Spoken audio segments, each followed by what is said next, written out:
You're invulnerable, right? It can't happen to you. Well, you're wrong. That subconscious barrier constructed within our minds yields no true protection, just a false sense of security. Let's back up and start at the beginning. That oh so familiar sound.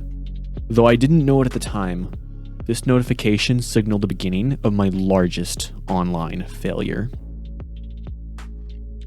On January 18th, 2025, I received a message.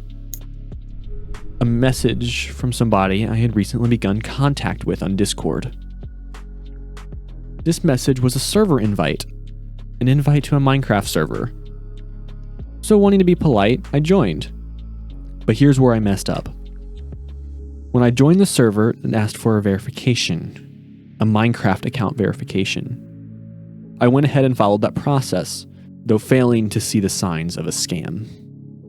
Now you might wonder, how could I fall for such a silly thing? Well, it was due to haste. I didn't feel like reading every little detail. So even though there were multiple warnings, multiple signs, I still failed to see it. In doing so, I gave away information that allowed access to my account. And honestly, the frustration at myself for falling for such a thing was immense. Mentally beating myself up, tearing myself down, and calling myself a fool. Now going back to the scam, I didn't realize what it was at first. It took time. But one of the first signs was that I was logged out of Minecraft and could not get logged in. And I thought, that's kind of odd. And then I noticed that the verification email on my Microsoft account had been changed. That was when I started to get scared. Though not wanting to consider such a thing a possibility, I still didn't put much thought into it. But as time went on, over the next couple days, I started to panic. I was afraid and angry at myself for what I think I just done.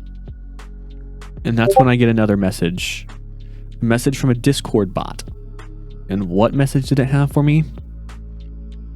It told me that I could purchase my account back and who to contact for such a purchase. And that's exactly what I did. Then a short while later, I got a response back. This scammer, this person on Discord, offered me my account back for a measly $8. My account, which has had multiple purchases and is valuing over $100, is trying to get sold back to me for $8. I wasn't falling for the scam again.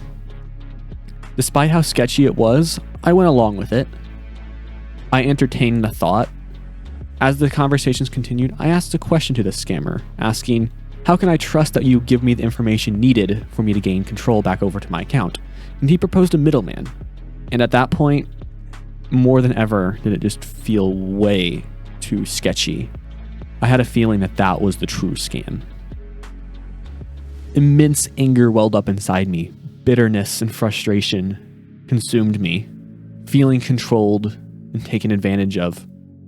Feeling helpless. It was not a good feeling, and it was not healthy. I even got to the point of considering the offer, trying to find a way that I could get my account back. But after some time and thought, I made the wise decision to turn it down, as difficult as that was.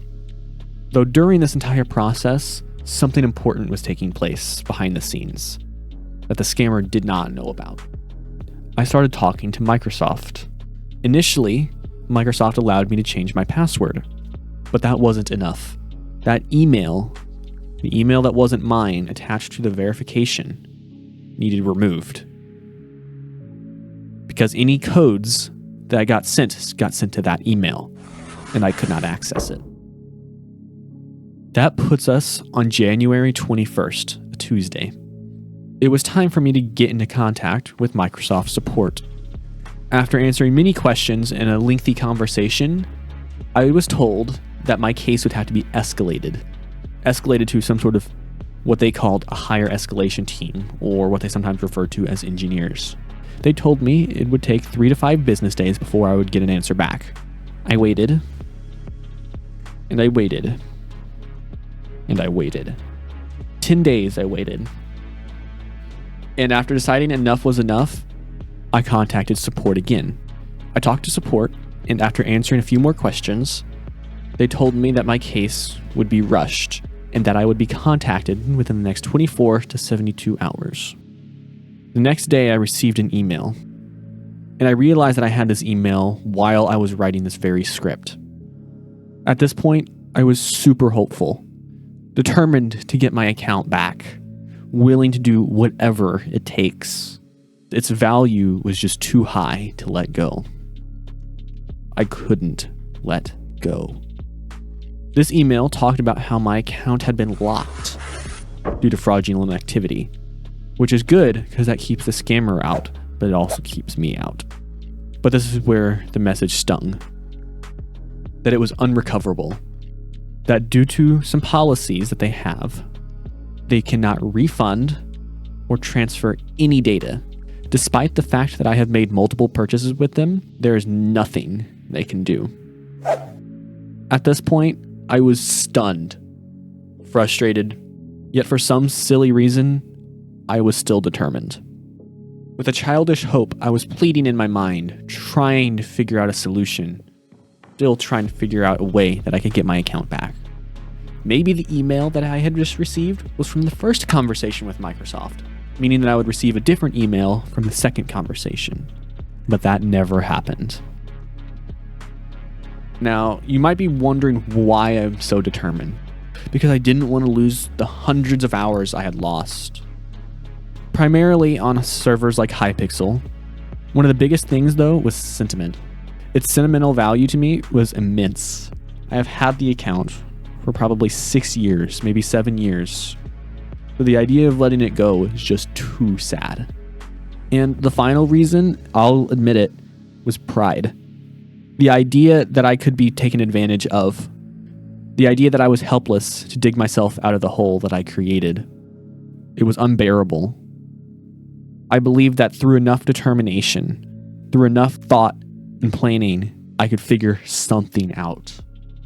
I wanted to prove that I was more capable and more determined than an average person. But that pride proved worthless. So as of right now, my account is still lost, likely never to be seen again. This leaves me with 2 options: to buy a new account, which is to give up, something I just could not accept, or to persist anyways, to hope beyond reason, and to maintain my determination. While I wait for updates to occur, I can only hope. I am suffering from the consequences of my actions. Well, here I am, almost a year later now, looking back on everything that happened. And admittedly, looking back at all of this, yeah, my reaction was quite dramatic. But I still think it accurately describes how I felt in the moment. And beyond that, it actually got to the point where it almost ruined Minecraft for me. The fun was gone. Everything I had was gone. But eventually, I did end up buying a new account, and Microsoft never unlocked my account, meaning even to this day, it is still blocked from any access, and I've accepted that I will never get it back. But even now, a year later, my love for Minecraft has been rekindled. Despite everything I've lost, the game is still fun to me. I still enjoy making videos. It's a blast, and I love it again, even if I didn't for a while. Even though this may not seem like a happy ending at first, I honestly think it is. I see this ultimately as a win. I've gotten over my mistake, and I've learned from it, and I won't let it happen again. This video definitely has more of a somber mood than what I normally make. But if you guys did enjoy this video and want to see some more less somber content in the future, please consider liking and subscribing. I would greatly appreciate it. This video took a super long time to edit, and I've been chipping away at this project for almost a year now. Hopefully, I will see you guys in the next one. See you later, guys.